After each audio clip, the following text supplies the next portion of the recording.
હવે હાલો ઘર કાઢ લાખો ઘઉં બધાય તમને પૈસા આપી ચાલો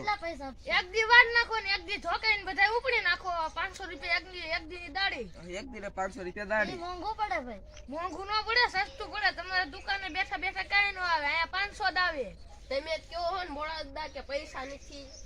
એ તો પછી એને ઘઉં કાઢીને વેચ્યું એટલે પછી તો પૈસા આવે ને ઈ નો આલે ઈ તો બાકી કહેવાય બાકી નો કહેવાય ને ઘઉં તરત વેચાવાના તેમ ગાઢ નાખો એટલે એવું નહીં થાતું અમારે પણ મારે પૈસા હતા પણ હે ને બધું ઓલું લઈ ગયા આને મેં બિલ ને પૈસા બધી આપ્યું પણ ક્યાંક વેચતી કરી જો હું કરી જો કે ખબર જ નથી ને ગાડી નખાય ઈ કરું જોશે મી કે તો ઓડીમાં તો નથી નકર માર ભાઈબંધ દે ખેત તે મગસ વાળો આને કાર્ડ લાખો હોય તો અમે કાર્ડ લાખું હા બોડા હું નહીં જાઉં કા તને તો કાર્ડ જ લાખો હવે ના તો પગાર બાકી આપણો લાવો ઓફિસ જવા દો પગાર હતો મારે પૈસા નથી ના તો હું નહીં જાઉં ઈને પૈસા અંતલે ખોટકા ની કેતો ને લઈને જો જશે